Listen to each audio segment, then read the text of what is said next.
अस्तो मा सद्गमय तमसो मा ज्योतिर्गमय मृत्योर्मामृतम गमय।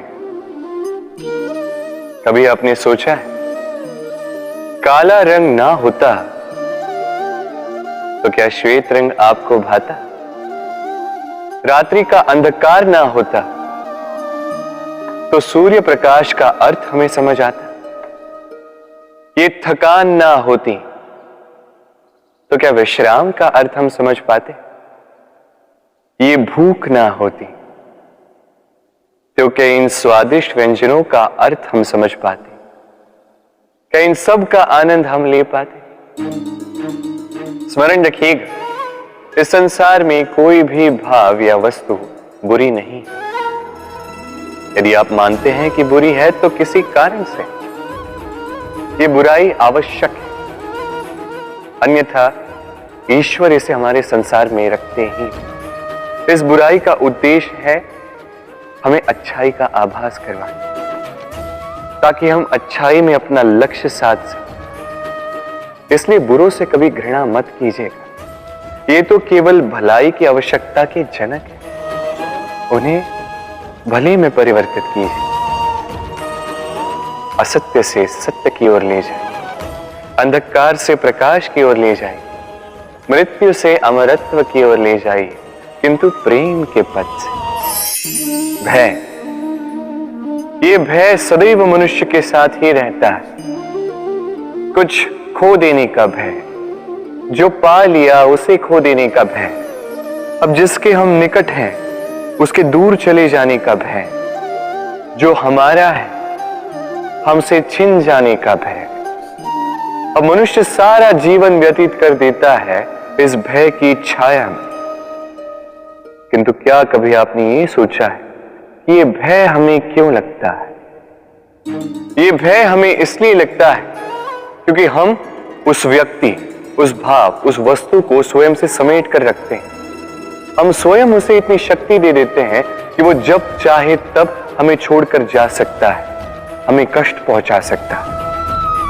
किंतु यदि हम उस भाव, उस व्यक्ति, उस वस्तु से निर्लिप्त रहें, उसके आकर्षण से हम मुक्त हो जाएं, तो ना ही वो हमें छोड़कर जा सकता है, ना ही हमें कष्ट पहुंचा सकता है। इसलिए स्वतंत्र रहिएगा और सबको स्वतंत्र रखिएगा, प्रेम को भी।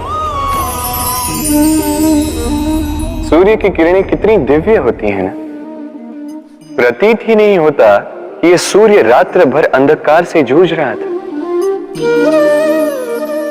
ये सूर्य प्रतिदिन उदित होता है, ये भुलाकर कि पिछली सांझ में ये डूब गया था,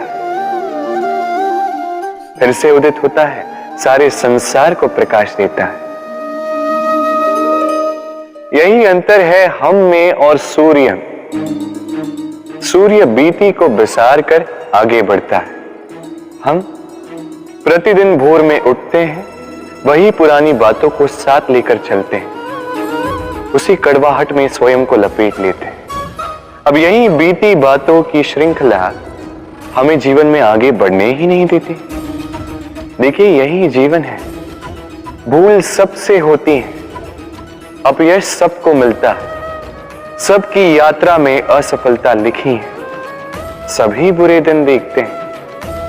किंतु इन सारी बातों को भुलाकर जब जीवन में आगे बढ़ोगे, तभी तो इस संसार में, इस आकाश में सूर्य बनकर चमकोगे, तभी तो इस संसार को प्रकाश दोगे। इसलिए प्रतिदिन जागिए, एक नए जन्म के साथ, एक नए उत्साह के साथ, एक नए लक्ष्य के साथ।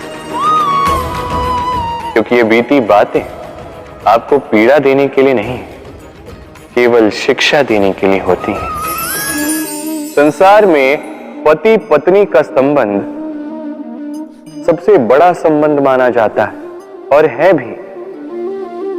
सप्तपदी लेकर 7 जन्मों तक दोनों एक दूसरे के साथ जुड़ जाते हैं, एक दूसरे के अर्धांग बन जाते हैं। अर्धांग अर्थात अर्ध अंग। क्या इसका महत्व आप समझ पा रहे हैं? अपना समस्त जीवन किसी के साथ बांटना।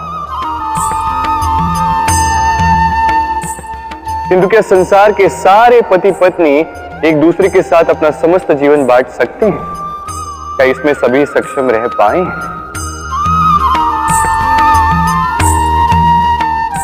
अपना जीवन किसी और के साथ बांटने के लिए सबसे महत्वपूर्ण बात है स्वीकृति, स्वीकार करना।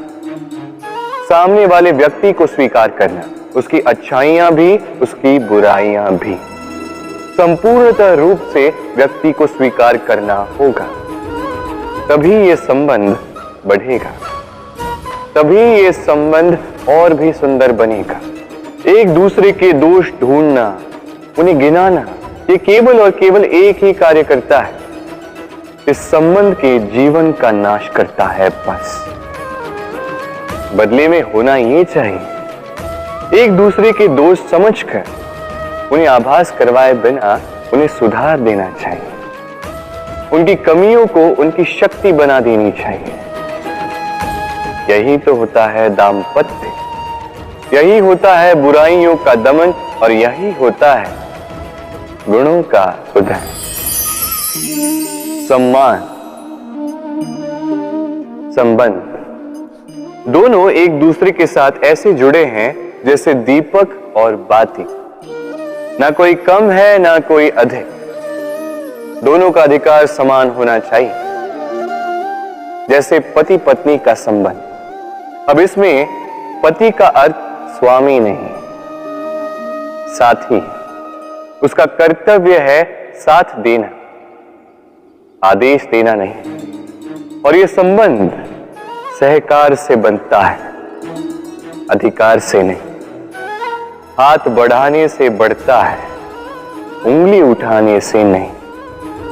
यदि इस संबंध में एक दूसरे का मान रखोगे, एक दूसरे का सम्मान करोगे, तभी ये संबंध बढ़ेगा, तभी ये संबंध अभिमान योग्य बनेगा। राधे राधे। भाग्य, समय और कर्म। देखा जाए तो हम सभी इन तीन शब्दों से भली भांति परिचित हैं।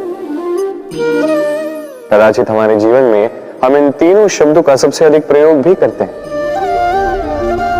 यदि पूछा जाए तो हर एक व्यक्ति का दृष्टिकोण इसके प्रति तनिक भिन्न है। कोई कहता है कि समय ही है जो भाग्य बनाता है, कोई कहता है कि भाग्य ही है जो समय को बदल देता है, कोई कहता है कि भाग्य और कर्म दोनों एक ही तराजू के दो पलड़े हैं। यदि आपको सत्य समझाऊं तो कुछ इस प्रकार समझाऊंगा। मनुष्य जीवन प्राप्त करना, मनुष्य के रूप में जन्म प्राप्त करना, ये भाग्य के हाथ में। मृत्यु को प्राप्त होना समय के हाथ में।